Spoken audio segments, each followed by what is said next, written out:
আরে দাঁড়ান, একটু আঁটিসুটি হয়ে বসে পড়ুন তো দেখি।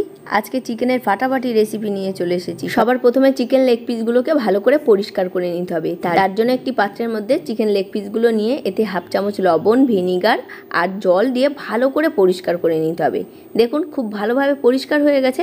এখন ফুটন্ত জলে চিকেন লেগ পিসগুলোকে ছেড়ে দিন। এবার এটাকে 50% সিদ্ধ করে তুলে নিন। এবার এর মধ্যে আদা কুচি, স্প্রিং অনিয়ন কুচি, অর্ধেক লেবুর রস, 1 চামচ dark soya sauce, schezwan sauce, 1 চামচ লাইট সয়া সস, 1 চামচ চিকেন ফ্লেভার এসেন্স, 1 চামচ কফি পাউডার, 1 চামচ গার্লিক পাউডার। এবার সবকিছুকে ভালো করে মিশিয়ে চিকেনটাকে ম্যারিনেট করে এটাকে 10 মিনিট রেস্টে রেখে দিতে হবে।